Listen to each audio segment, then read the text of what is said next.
Como era de esperar, en esta parte número 178 de Puertas Dimensionales vamos a seguir con el Padre Pío. Pero atención, porque hoy vamos a ver al Padre Pío y a otro padre. No va a ser lo único que os vamos a mostrar. Vamos a hablar también de algún otro tema, evidentemente relacionado con él, con el Padre Pío, pero también con alguien más de antaño. Estad atentos porque, sí, lo de hoy seguro que nos deja indiferentes.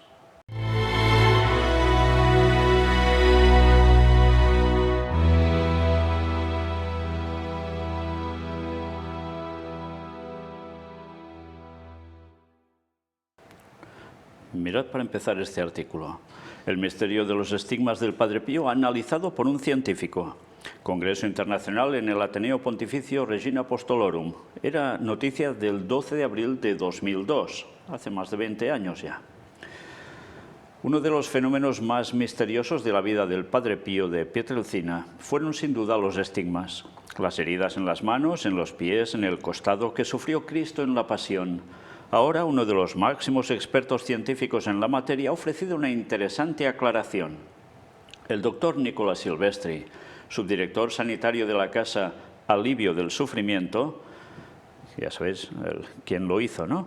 El hospital que fundó el fraile capuchino en San Giovanni Rotondo, afrontó el argumento en una conferencia en el Congreso Internacional Padre Pío, el hombre, el cristiano, el santo, que se celebró en el Ateneo Pontificio Regina Apostolorum de Roma del 9 al 10 de abril de 2002. La canonización de Francesco Forgione, vivió entre 1887 y 1968, este era el nombre de bautismo del Padre Pío, tendrá lugar en Roma el 16 de junio, todo esto ya aconteció. Al intervenir en el Congreso, el cardenal José Saraiva Martins, prefecto de la Congregación para las Causas de los Santos, explicó que la esencia de la santidad de este hombre es la realidad de la cruz. Evidentemente esto va asociado a los estigmas.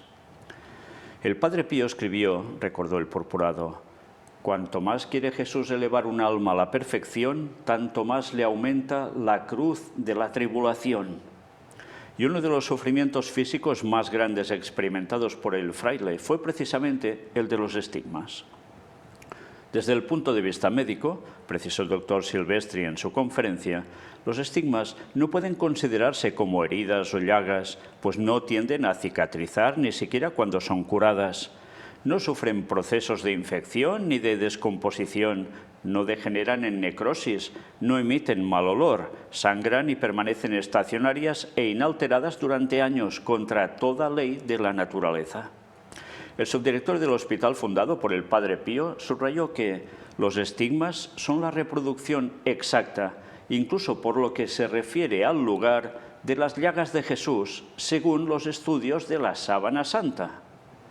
Además, explicó, no se manifiestan, y este detalle es importante para rebatir la teoría de quienes la consideran como un producto de la sugestión, en el lugar de las llagas del crucifijo ante el que el individuo reza.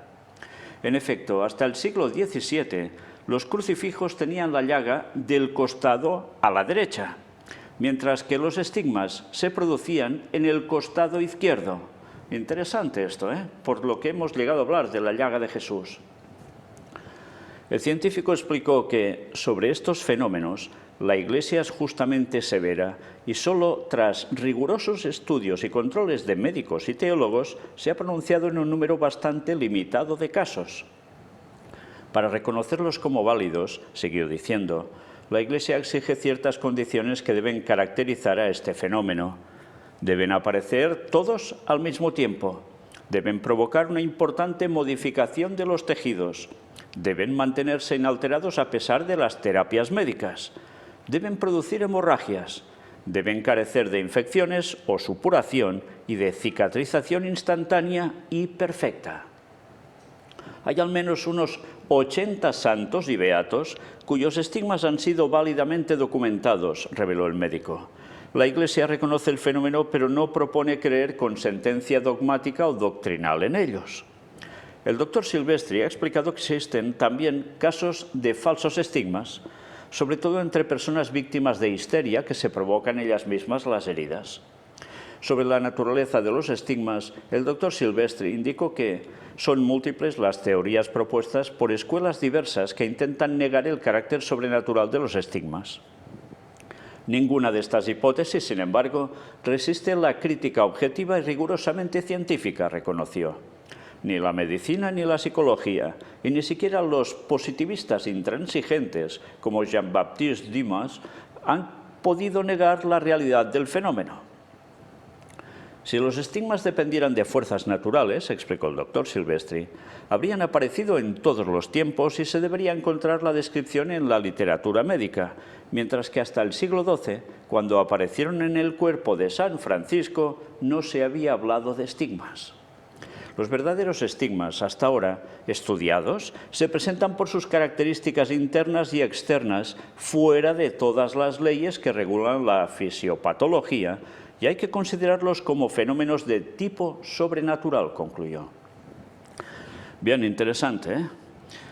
A la luz de la ciencia médica, según este señor, viene a decir que verdaderamente hay estigmas que no se pueden comparar con nada que sea ficticio, que ya se ve descaradamente cuando es una cuestión ficticia, y que todo esto demuestra que verdaderamente hay un algo que es sobrenatural.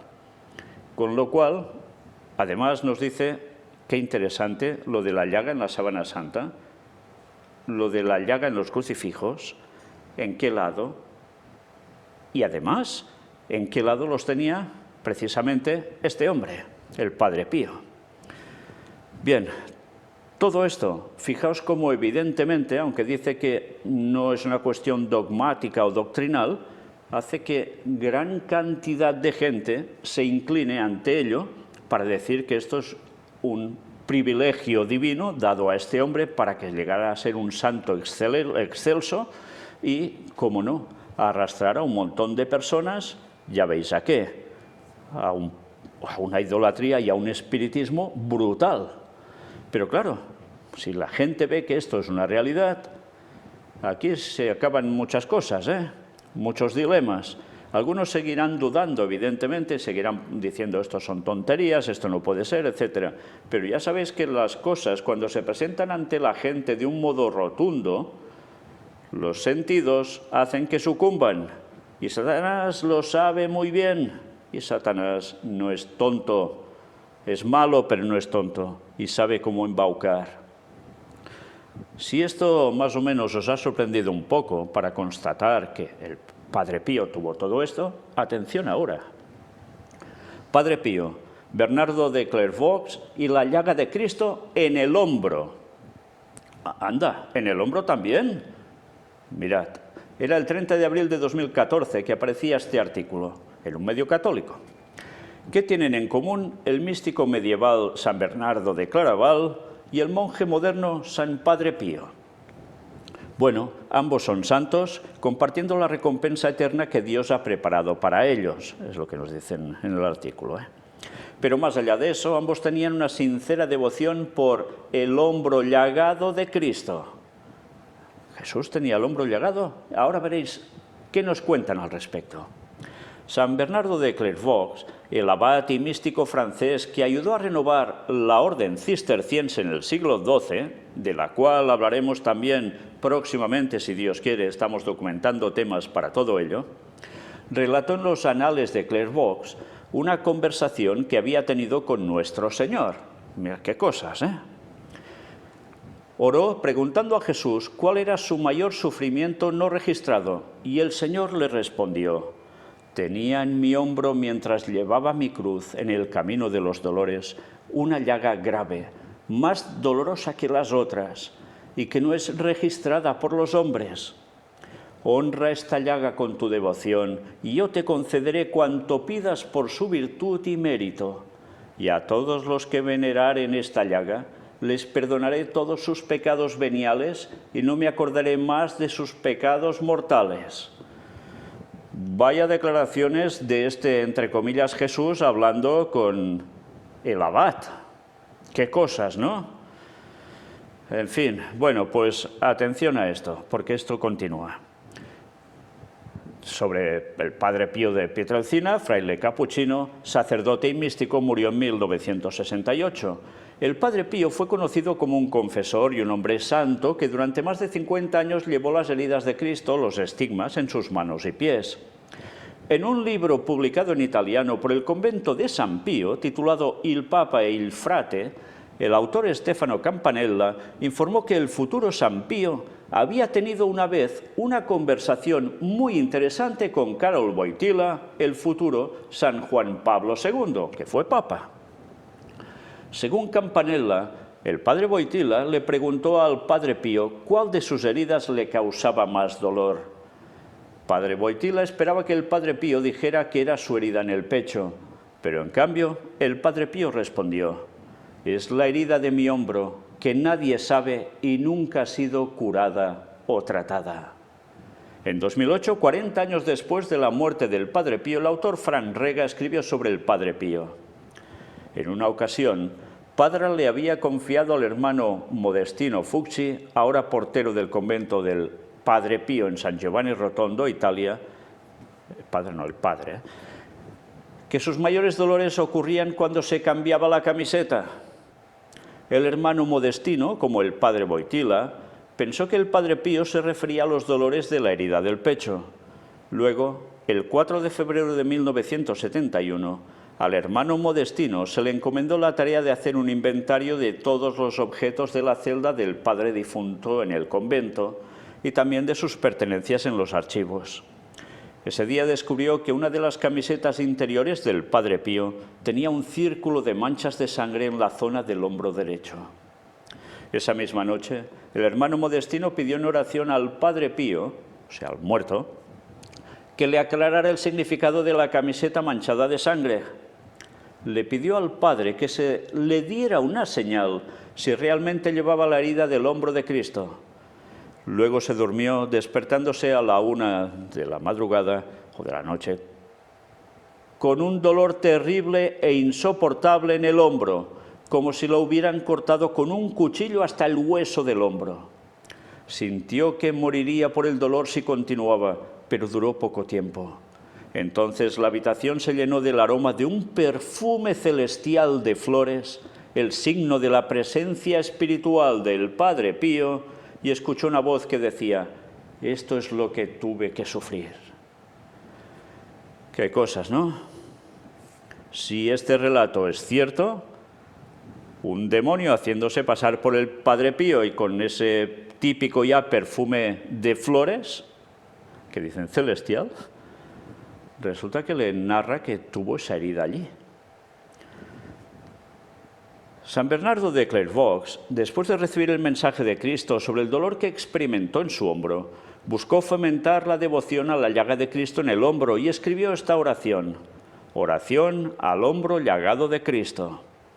Amantísimo Jesús, manso Cordero de Dios, yo, miserable pecador, saludo y adoro la santísima llaga de tu hombro sobre la cual llevaste tu pesada cruz, que tanto desgarró tus carnes y desnudó tus huesos, como para infligirte una angustia mayor que cualquier otra herida de tu santísimo cuerpo. Te adoro, oh Jesús dolorisísimo. Te alabo y te glorifico y te doy gracias por esta llaga santísima y dolorosa, suplicándote por ese dolor supremo y por la carga aplastante de tu pesada cruz, que seas misericordioso conmigo, pecador, que me perdones todas mis heridas mortales y pecados veniales, y para conducirme hacia el cielo por el camino de tu cruz. Amén. Bien, qué sorpresa. Resulta que había otra llaga más que no ostentó él solo, y que llevaba prácticamente totalmente en silencio, sino que también San Bernardo de Clairvaux, o de Claraval, tenía lo mismo. ¡Qué cosas, eh! Ciertamente en la Biblia no se habla de esto para nada. Sí se habla de todo lo que sufrió Jesús con los latigazos, la corona de espinas, los clavos, el traspaso de la lanza por su cuerpo, etcétera. Pero no se dice nada sobre esta cuestión, solo se dice que Jesús no aguanta el peso de la cruz al final por todo lo que ya llevaba sobre su cuerpo y tiene que aparecer alguien ayudándole para llevar esa cruz, Simón de Cirene. Pero en ningún momento se habla de el hombro llagado de Cristo. Fijaos cómo aquí es una cosa adicional que sorprende, pero que para ellos esto denota que realmente eso lo tuvo Jesús, hasta tal punto que le llegaba hasta el hueso, y ellos también. Con lo cual hay una unión tan íntima con Cristo que son lo más alto de los santos, en definitiva. Pero atención, porque ahora vamos a ver otra cosa más sorprendente. Sí, sí. Y luego aún otra mucho más. El Padre Pío y la espléndida visión que tenía cada Navidad. La Navidad era una de las fechas favoritas del Padre Pío. Preparaba el pesebre, lo montaba y recitaba la novena de Navidad para preparar el nacimiento de Cristo. Cuando se convirtió en sacerdote, el santo italiano comenzó a celebrar la misa de medianoche. En su casa de Pietrelcina, el Padre Pío mismo preparó el pesebre. Ya había empezado a trabajar en octubre. Cuando iba a visitar a su familia, buscaba las figuritas de pastores, ovejas. Creó el Belén, haciéndolo y rehaciéndolo continuamente hasta que le pareció bien, dijo el padre capuchino Joseph Marie Elder. Durante la celebración de la misa, el Padre Pío tuvo una experiencia única, la de tener al niño Jesús en sus brazos. El fenómeno fue visto por uno de los fieles. Estábamos rezando el rosario mientras esperábamos la misa. Padre Pío estaba orando con nosotros. De repente, en un aura de luz, vi aparecer al niño Jesús en sus brazos. El Padre Pío estaba transfigurado, sus ojos fijos en el niño luminoso en sus brazos. Su rostro mostraba una sonrisa de asombro. Cuando la visión desapareció, el Padre Pío notó la forma en que lo miraba y supo que lo había visto todo. Pero se me acercó y me dijo que no le dijera a nadie, dijo el testigo. El padre Rafael de Sant'Elia, que vivía cerca de Padre Pío, confirmó la noticia. En 1924 me levanté para ir a la iglesia a la misa de medianoche. El corredor era enorme y oscuro, y la única iluminación era la llama de una pequeña lámpara de aceite. A través de las sombras pude ver que el Padre Pío también se dirigía a la iglesia. Había salido de la habitación y caminaba lentamente por el pasillo. Noté que estaba rodeado por un rayo de luz. Miré más de cerca y vi que sostenía al niño Jesús. Me quedé allí, paralizado, en la puerta de mi dormitorio y caí de rodillas.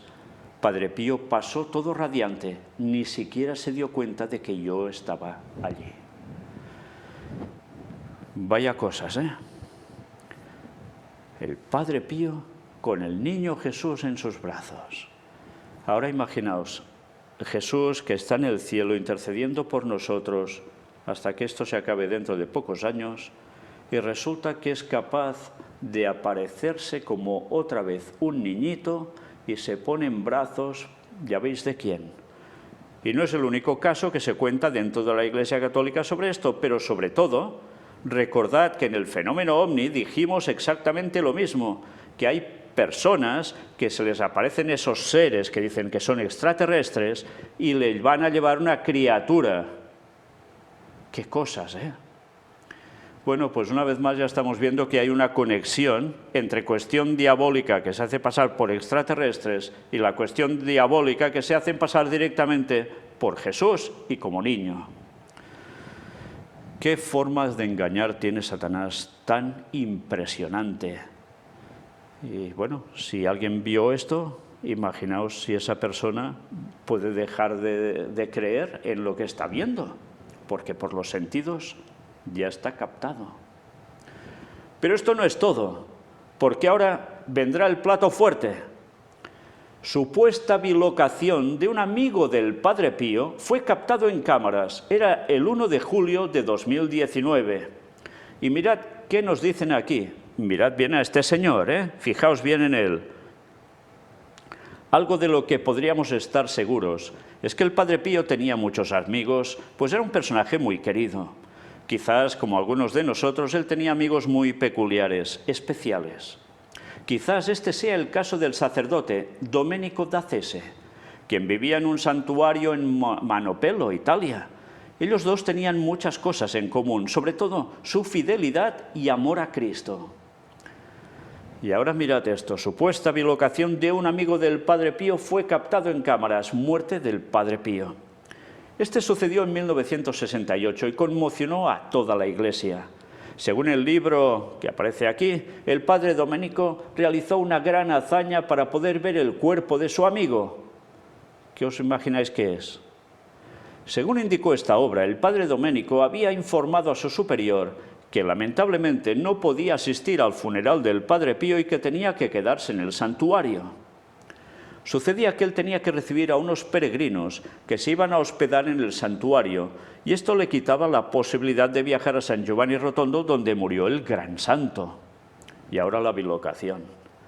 Sin embargo, y según el libro mencionado, días después del entierro, una amiga llamó al padre Domenico y le dijo: ¿por qué no respondió usted cuando le vi y le saludé en el funeral del Padre Pío? Esta señora había visto al padre en el entierro, pero según se sabe en la comunidad del sacerdote, él no debería estar ahí. Ante la pregunta, él no contestó y se quedó callado. Esto hubiera quedado como una anécdota curiosa, si no fuera por un vídeo del entierro del Padre Pío, donde en los primeros segundos se puede ver, supuestamente, al padre Domenico cantando en la procesión. Tiempo después mostraron las imágenes por televisión. El hermano del padre Domenico, Antonio Bini, confirmó que el hombre que aparecía en la imagen era su hermano. Y ahora vamos a ver el vídeo, que es esto que veis aquí, pero fijaos, porque en la imagen del vídeo debéis ver esto. Esto que es el rostro de ese señor, el padre Domenico. Pues ahora vais a ver el vídeo y desde luego, indiferentes, es imposible que os quedéis.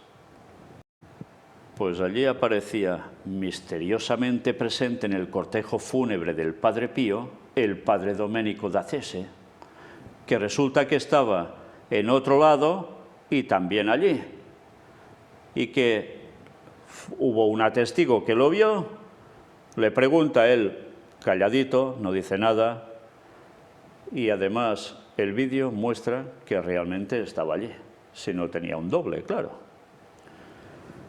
Desde luego, ante todo esto, imaginaos cuando estas cosas se repitan en nuestros tiempos ya modernos y finales. Cuando sucedan cosas que el ser humano no pueda explicar de ningún modo, donde todo tenga que ser visto como un efecto o fenómeno parapsicológico del más allá, y que para ellos esto sea verdaderamente algo que tenga que ver con, ¿qué? Cuestión divina. Y todos van a terminar creyendo. Y resultará que de cuestión divina todo esto no tendrá absolutamente nada. Nos estamos preparando como pueblo de Dios para ver cosas que algunas personas han vivido a lo largo de siglos aisladamente, pero que ahora se va a juntar todo de golpe. ¿Podrá alguien aguantar todo eso? Porque el que cree estar firme, mire que no caiga. Si nosotros despreciamos el mensaje del cuarto ángel, que muestra la verdad final, auténtica, la de todos los tiempos conjugada, junta para el final, y la luz adicional que el Señor está dando para estos últimos momentos de la historia, si nosotros despreciamos eso, vamos a caer embaucados. Si nosotros despreciamos el pueblo del tercer Elías, vamos a quedar embaucados. Si nosotros nos ponemos contra el pueblo del tercer Elías, vamos a estar perdidos. Los engaños de Satanás van a preparar el mundo para el gran engaño que vendrá después, cuando el mismo Satanás aparezca simulando ser Jesús. Y si todo esto ya lleva a muchas personas, aún en la actualidad, a creer en lo que no es correcto, que son engaños satánicos, imaginaos cuando esto se reproduzca a tope y encima con esa consumación que os he dicho. ¿Quién va a aguantar? ¿Nos creemos firmes? Pues miremos de no caer. Y si no conocemos la palabra de Dios a fondo y vivimos la fe y somos verdaderamente cristianos, estamos perdidos. Que Dios nos ayude, porque falta nos va a hacer. Aún vamos a mostrar algo más sobre el Padre Pío. Esperamos ya terminar esta misma semana con todo lo relacionado con él, pero aún vamos a seguir sorprendiéndonos. Porque todo del Padre Pío, que parecía que ya se estaba parando, que ya quedaba un poco en el pasado, de eso nada de nada. Y lo vais a comprobar. Atentos a todo, porque Satanás no para y va a engañar a todos los que pueda, sin duda. Maranata 2031. Dios os bendiga.